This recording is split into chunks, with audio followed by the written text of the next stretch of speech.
not only for our nation's health, but also for our economy. Our addiction to food is costing the NHS an estimated £4 billion a year. And this figure is set to rise and rise. Today on Fat Surgeons, at 5'1" and weighing 18.5 stone, Irene Footer goes under the knife after years of battling with failed diets. I enjoy food. My problem is, I like food too much. Irene consumes up to 4,000 calories a day. I do try to control the food, but sometimes it controls me. Guy Poindexter lost an incredible 19 stone after surgery, but he still battles with his food addiction. All the time, my life is consumed with thinking about where the next meal is coming from. Food's constantly on the mind. Expect graphic scenes of gastric bypass surgery on Fat Surgeons.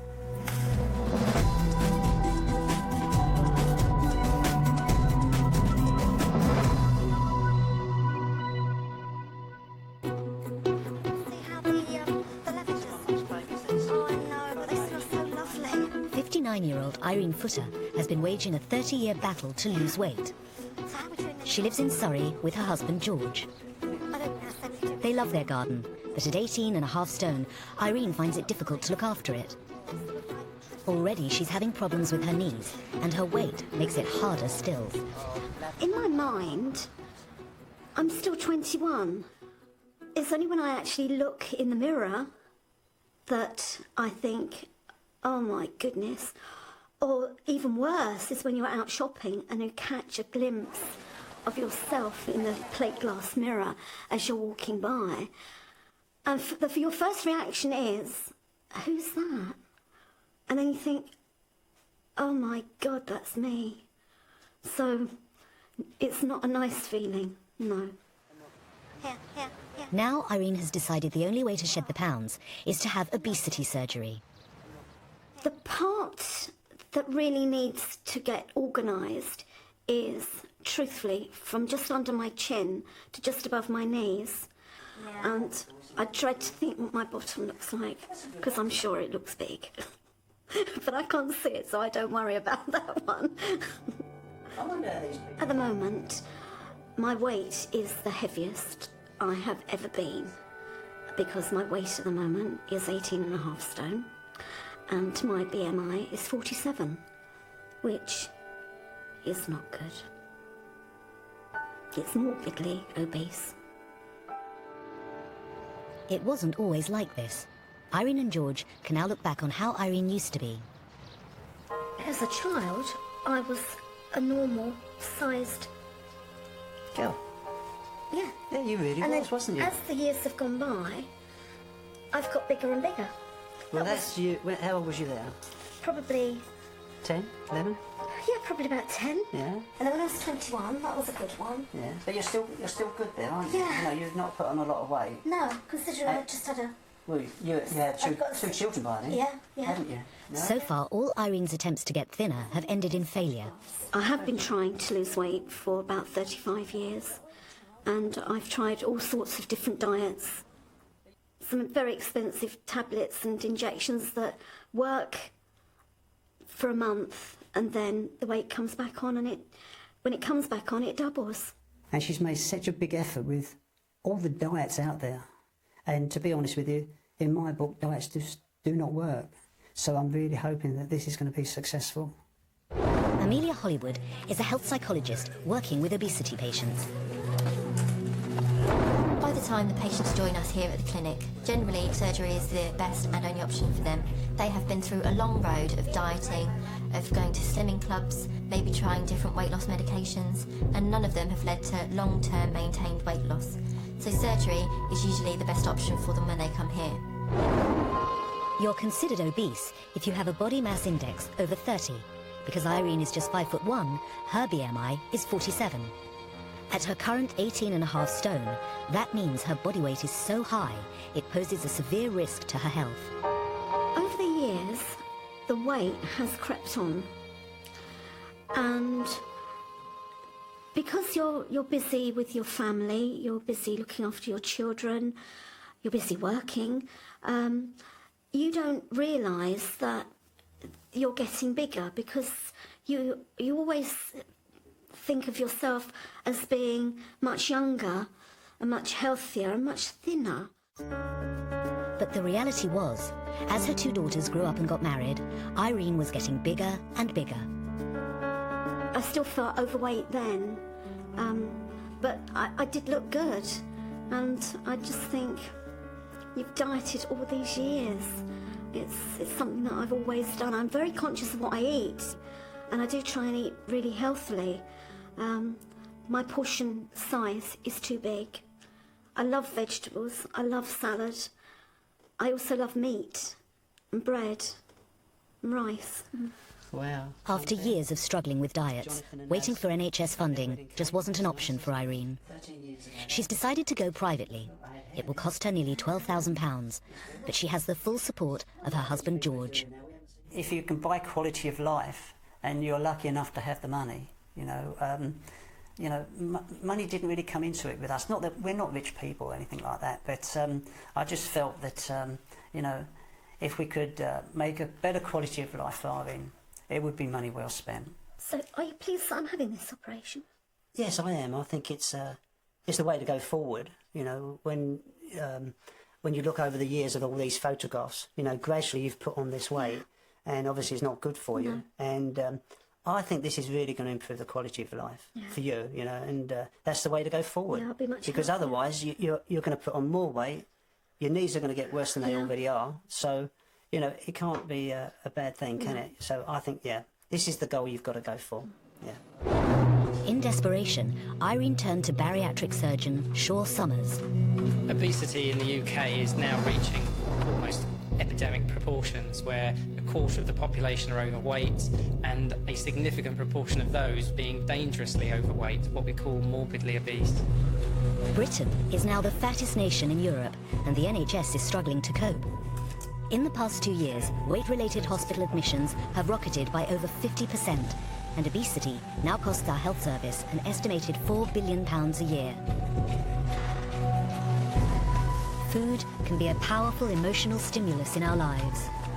We use food to make us happy, fight depression, reward and indulge ourselves, and too many of us become addicted to it. Food is a particularly difficult addiction because it's very hard to separate eating from addictive behaviour. You have to eat, and when food becomes the subject of the addiction for whatever reason, it's hard to break that relationship without some physical means to stop you doing it. Otherwise, it's all about willpower, and if you ask any addict, willpower is the one thing they don't have enough of to break the addiction. Shaw Summers has a solution. For some overweight people, surgery can be used to deal with food addiction. This was how Guy Poindexter looked 4 years ago. He weighed a massive 32 stone and was eating himself to death. Like Irene, he too turned to Shaw Summers for help. Yes, I do eat chocolate and crisps. Just an ordinary bloke. Perhaps if I didn't eat them, I wouldn't have so much of a problem. But I find them hard to resist, same as anybody. Can I ask... After a 20-year struggle with his weight, Guy was referred to surgeon Shaw Summers. Unfortunately, Guy has to really start to understand a lot more about his own personal food habits. I think, yes, we can help him. I think he does need help. I think pure dieting alone and relying on his own willpower and understanding at this point are not going to work. Clearly, if we were able to reprogram his brain, we might get somewhere, but unfortunately, we're not up to that yet. In 2007, Guy had a gastric bypass operation. Unlike Irene, he got his on the NHS. This was Guy, then struggling to get onto the operating table. And this is Guy now, an astonishing 19 stone lighter with the sagging skin showing where the piles of fat once were. Guy is at his weekly aerobics class. Unthinkable when he weighed more than 30 stone. I was 33.5 stone, and I'd virtually given up on life. I'd certainly given up on diets. Now I'm 18 stone and still losing, thanks to the operation. And it's wonderful. Every day you wake up and your trousers are a little bit looser, and you can touch your toes easier. You can do things a lot easier. I'm far more athletic now than I was before because I've got a zest for life, which I didn't have before. I wouldn't have been able to do it before the operation, mainly because of self-consciousness and also the ability to move. When you're that large, you can't move yourself as much as you can when you're slimmer. Losing weight for me was a lifesaver. The operation was a lifesaver. Although I don't think enough was done, I think that it would be better to find out the reason why it happened rather than solving the problem. You've only solved the symptom, not the whole problem. So I'm still addicted to food. I still have food issues. I feel very full. And I still have the tendency to overeat. 4 years ago, Guy had a BMI of 50. He was super morbidly obese. And given what he ate, it was hardly surprising. Could I have a zinger meal, a twister meal, and could I have a side order of onions, and what ice cream have you got? Guy was consuming around 15,000 calories a day. Food wasn't just fuel. It was giving Guy a temporary release from psychological stress through an addictive high, not unlike that experienced through drug abuse. Dietitian Denise Thomas is part of Shaw Summers' obesity team at St Richard's Hospital in Chichester. Would I say that there's a trigger to obesity? For some people there might well be. You've also got incidences such as depression or having difficulties around low self-esteem, etc., where you might find that you suddenly have an over-reliance of food and get quite distressed around eating normal amounts. Sometimes in life you have problems. Some people cry, some people do other things. Unfortunately, mine manifested itself in overeating. Overeating became kind of like cocaine or alcohol. It was sort of addictive.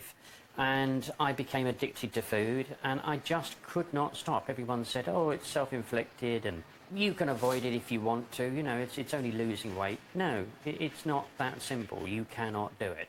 Tell an alcoholic to give up alcohol. You don't need alcohol. Give it up. You can't. It's impossible. I couldn't do that with food. And that's been Irene's problem too. Good times or bad, she's always turned to food. Food makes me very happy. I enjoy food. My problem is, I like food too much. And happy times for me are associated with food. But that is all about to change for Irene, and it won't be easy. We show them this little dish. This little dish is how the food is presented to patients post-surgery. It actually contains about a tablespoon of food. So, for example, something like some mashed potato would be in that little dish mixed with a little bit of cheese, and that would be your portion immediately post-bypass. Irene has already acted on this advice.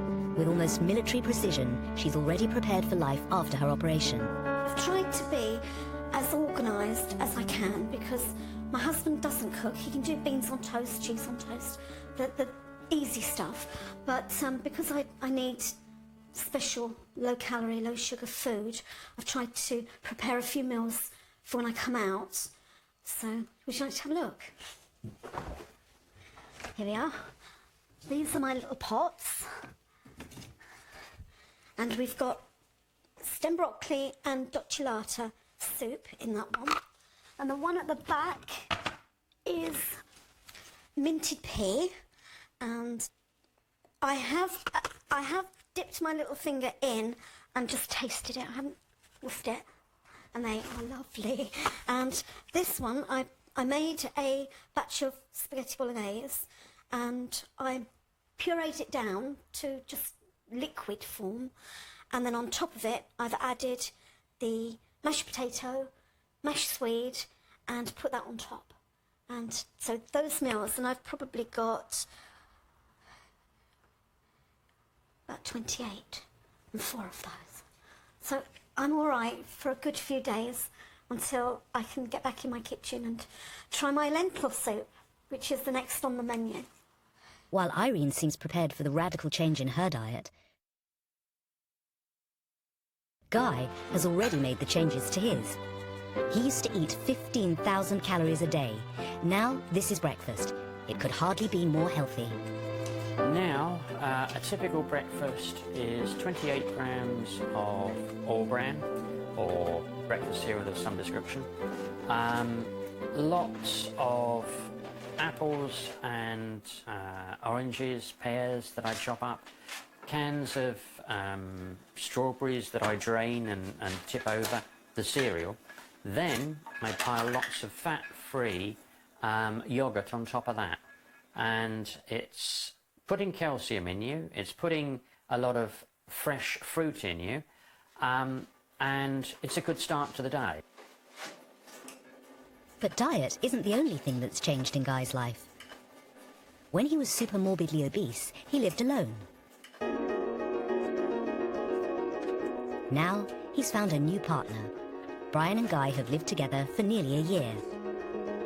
Everything in my life has changed now. I'm not on my own anymore. I've got a partner, and who I love dearly, and I've got something that is almost as good as getting a new partner.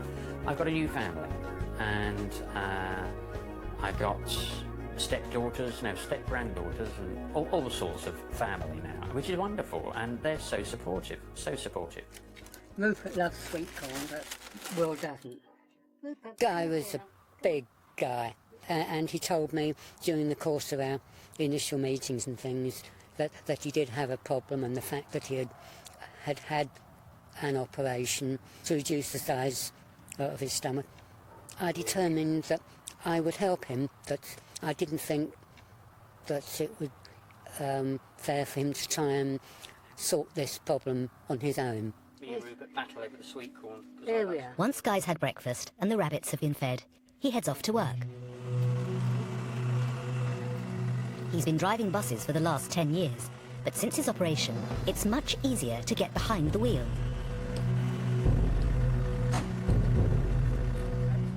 Previously, I used to have to put the seat all the way back and then raise the legs, lower the back, so that my stomach didn't get too close to the wheel.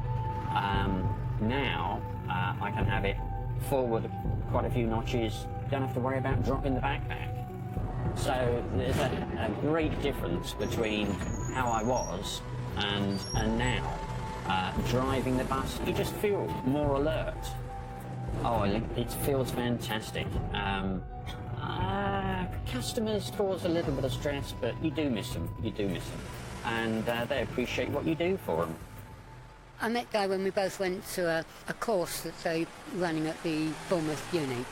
I first met up with him subsequently by finding out what bus he drove, and then I made it my business to stand at the bus stop when he was due to come round, and I jumped on his bus, much to his astonishment.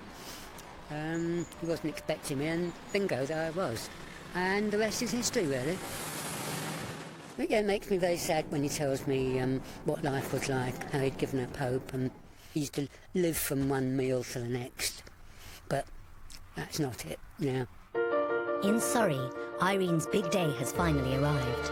Tomorrow is my bypass operation. I'm really looking forward to having the operation done.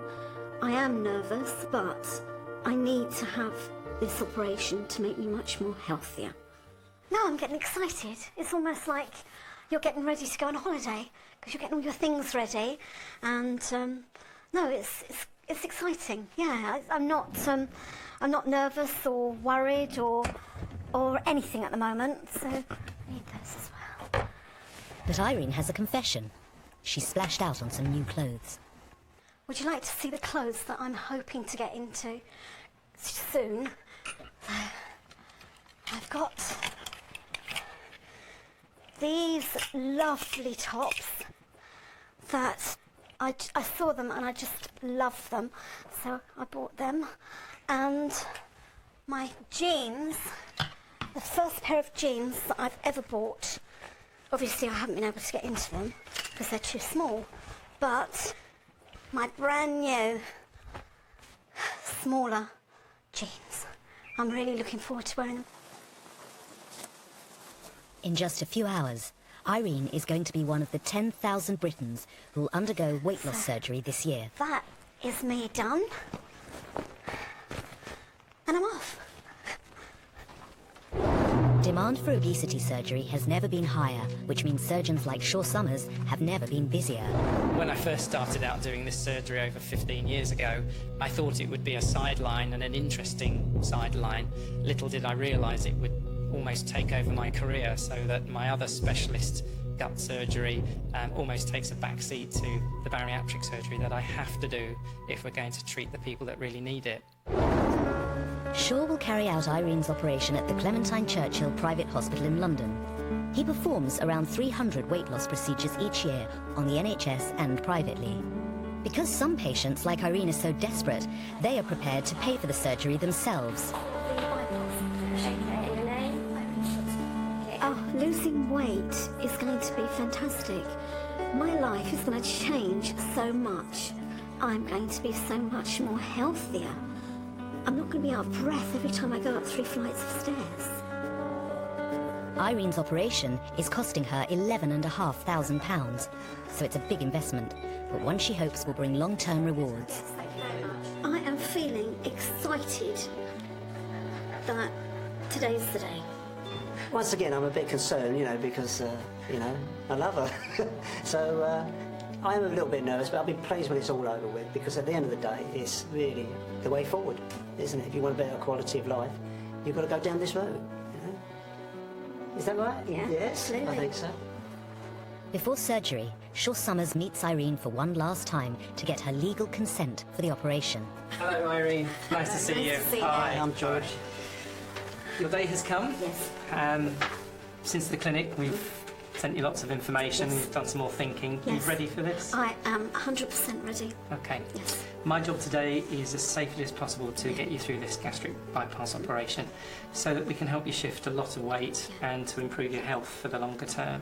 If I can give you that, Yeah. I'll ask you to sign your name and date it for me. Okay. Lovely. Okay.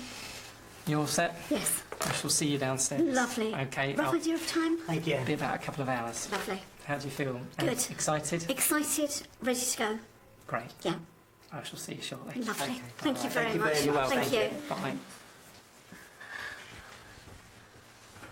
You okay? Yeah. Time has come. Yeah. Oh, I think this is good. I It's really good. do. Yeah. Seriously. Now, there is no going back for Irene. Her gastric bypass operation is imminent. Well, not long now.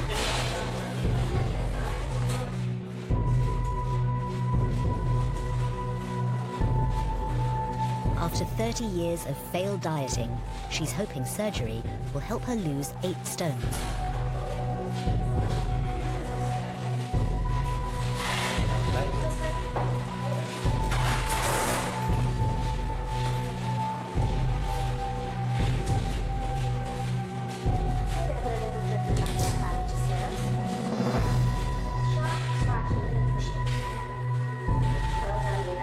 That's the nasty bit. We're just going to secure that now.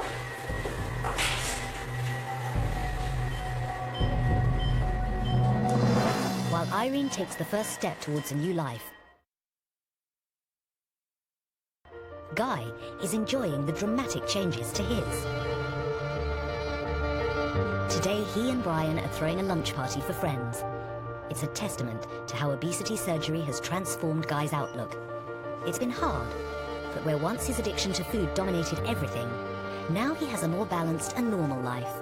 If someone had told me back then that by changing your life attitude, by having this operation, which has changed my life attitude, my whole life would be this happy, I wouldn't have believed them. I wouldn't have believed the change that could happen. What else do we want? Oh, the peppers look nice.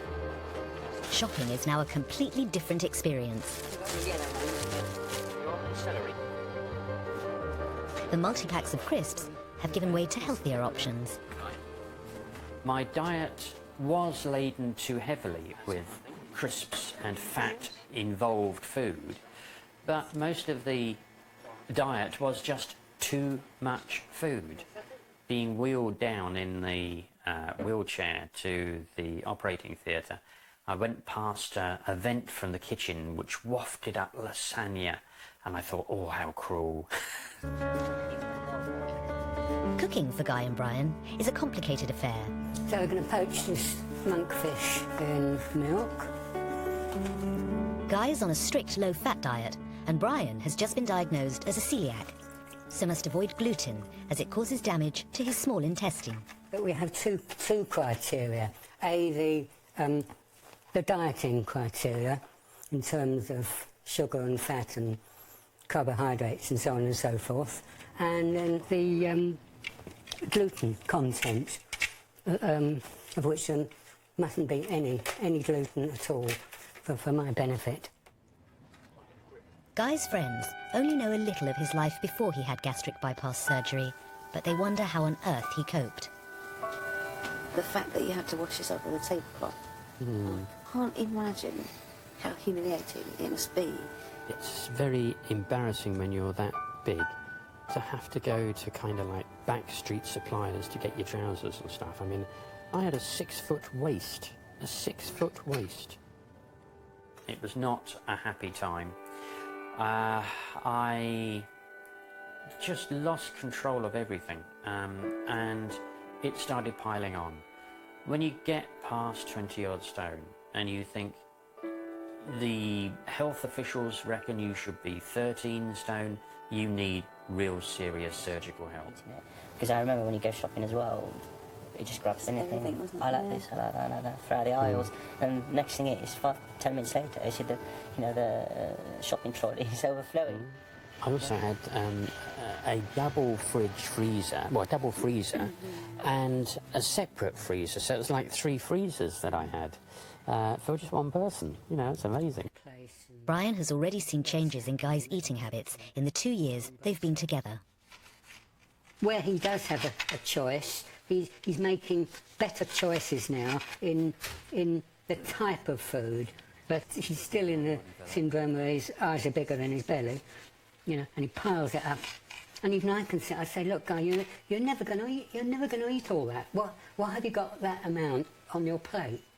I really need someone to help with the food addiction, and I constantly suffer with it. Luckily, my stomach is too small for me to overeat.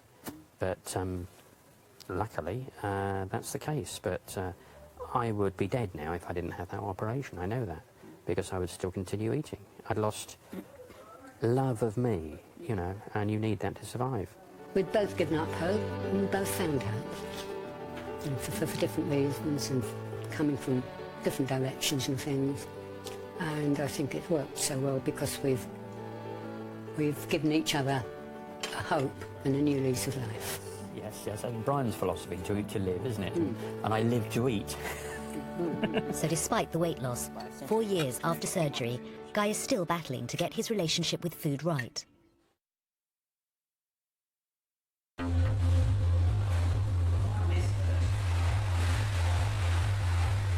For Irene, her operation is the start of a long journey back to normality. Irene's been suffering with her weight for many years now, and she's at the stage that I would call a burned out dieter. She's tried every diet, tried so many times that she really just can't do it anymore. Her confidence and self-esteem won't let her. Ready for work. Let's go. May I start? Thank you very much. Okay, so I have to judge carefully where to put my incisions because I will be limited to where I can reach by where I put my little trocars. And if I get them wrong, I'll struggle a bit. So it's really important for me to get my incisions in the correct position on the tummy. It's a bit of guesswork, a bit of luck, but I reckon my first one should go there. Okay, give me that back. Thank you, Rachel. This keyhole surgery involves 5 small incisions to allow a camera and Shaw's instruments into Irene's abdomen. It's less intrusive than open surgery and will help her recover quicker from the operation. Gas on, please. Gas is pumped into the abdomen, lifting the tummy wall away from Irene's internal organs. This will give Shaw the space he needs to operate. Okay. So I'm just feeling for the rib cage because obviously I don't want to push my trocars, my little stabbers, through the rib cage.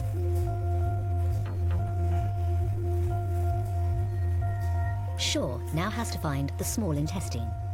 So this is the fatty layer covering all the intestines called the omentum. And I have to cut through it in order to reach the small intestine where I want to do the bypass part of the op. And normally this layer would be sort of wafer thin, but as you can see it's about 1 inch thick now. And that's really because Irene is so overweight. Her body is storing the fat internally as well as externally. Here's the small intestine. Can I have nylon tape things? And what I've got to do now is measure down it to make a bypass of the intestine.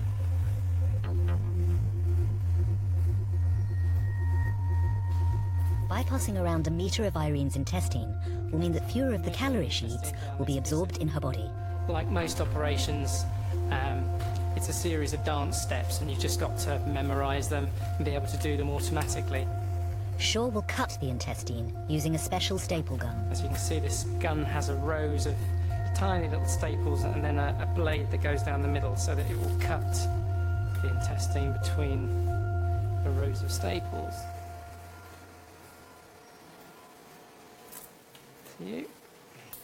So I'll just fire the gun now.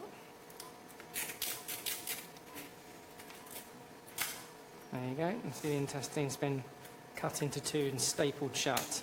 And that's perfectly safe to leave now. Except the fact that if food came down here, it wouldn't go anywhere. So I've now got to construct a join here. The demand for this kind of procedure in patients who have gone too far for any other kind of help is growing, and I don't see it reducing, and that's a real problem, because actually it costs us all a fortune in funding for the NHS, which has no option but to treat people when they become ill because of their weight.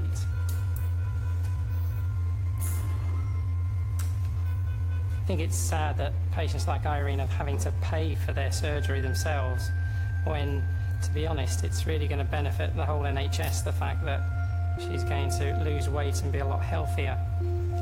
She meets all the international criteria to be eligible for surgery on the NHS, but the funding is so difficult to arrange in some places that patients get absolutely desperate and will often sell their car or remortgage their house just to try and afford the surgery. I've joined the 2 bits of the bypass there, and I've just got to stitch that hole shut. About 95% of what we do is all keyhole surgery now.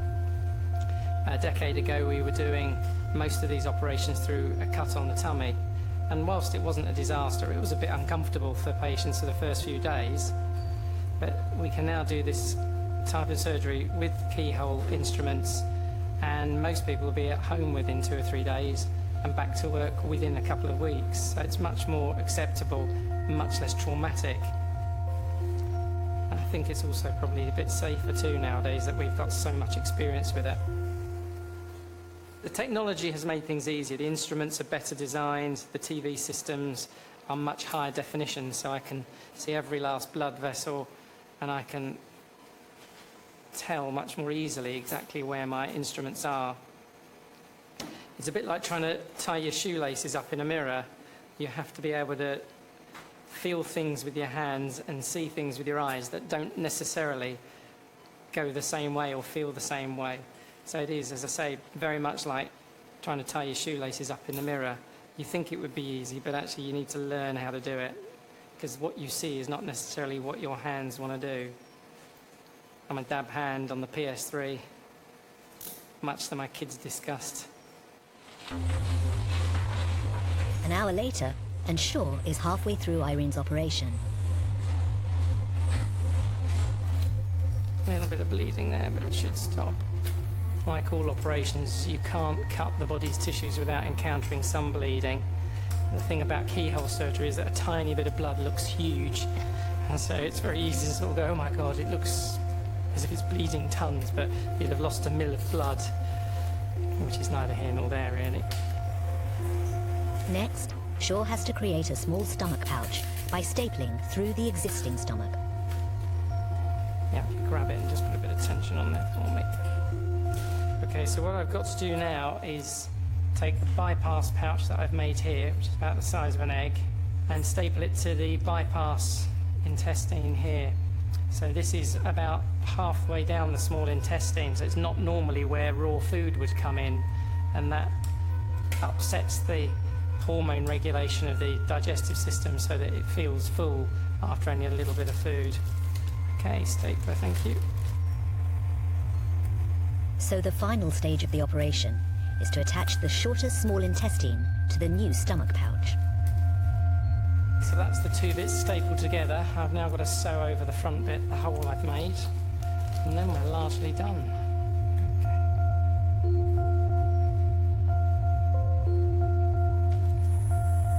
Okay. I've just finished the join between the stomach pouch and the intestine. We've got to now flatten her off.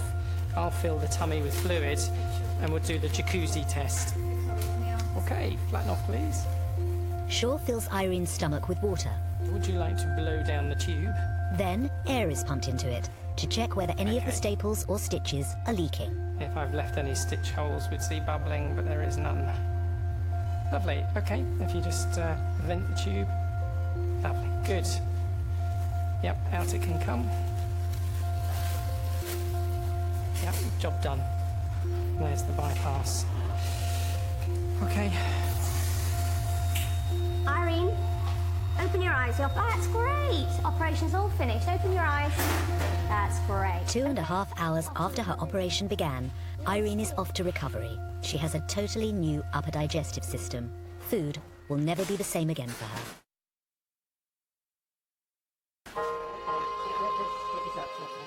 Be a bit careful around the venous disease area. I'll do my best.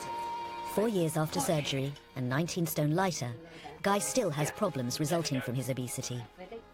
At night, he is unable to take off his own socks because he finds it almost impossible to reach his toes. Brian has to help him. It is a nightly bedtime ritual. It might be on the way out. It knows. It's still difficult to get down there. Well, with your hips, yeah. Guy is still not happy with his body.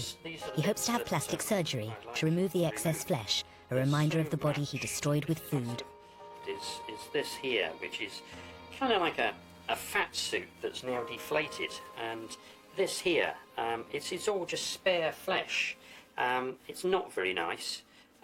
It's just hanging there, and the thing is, I might well get fungal infection in here, which the doctor would have to cure, costing the National Health more money, and at the top of the legs as well, just totally pointless skin. And even with his new weight, it's hard for Guy to get a good night's rest.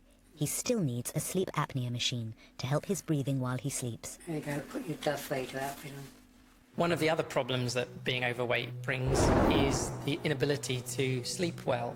And for us in the bariatric world, we call that sleep apnea, otherwise known as holding your breath while you sleep. Most overweight people, many can snore quite heavily when they're asleep. But sometimes the snoring becomes even deeper and they stop breathing. And when that breathing stops, the heart and lungs go under a lot of strain. Snoring is, for me, something that's happened because of excess fat around the throat. My machine that it gets about 8 hours a night. I certainly have great benefits from it because I used to feel very sleepy in the middle of the day. Now, go on right the way through to bedtime. Because I have a good night's sleep, I sleep all the way through now, which is wonderful.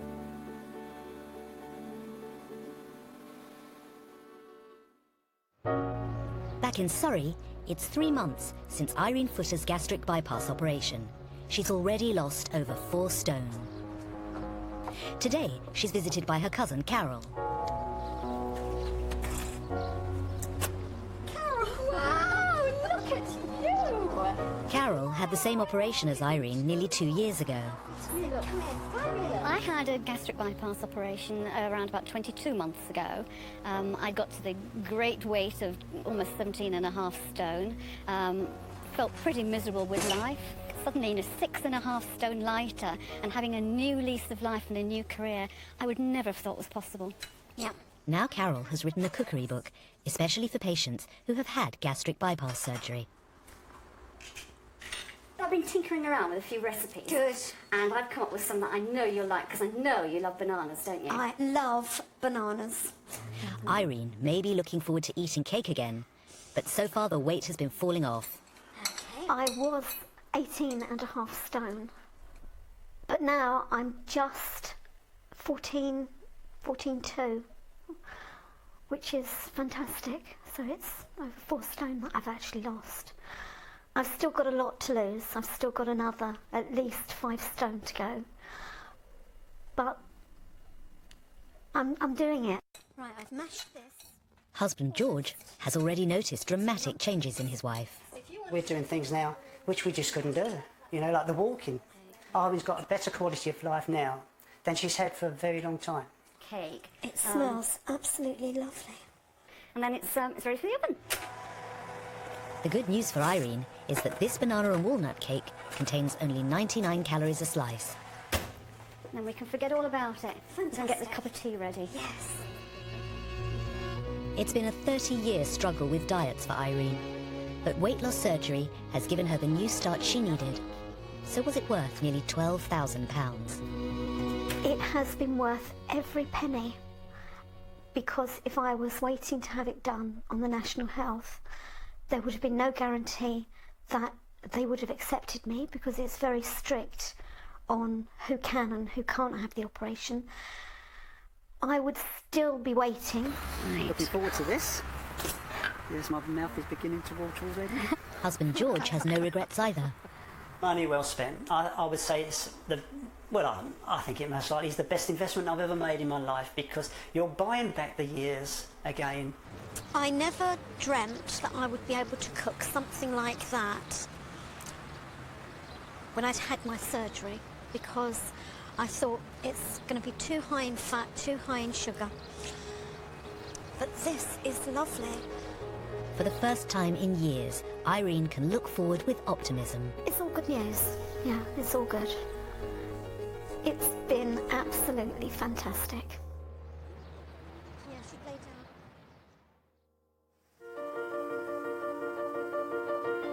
down. And life seems to get better and better for Guy as well.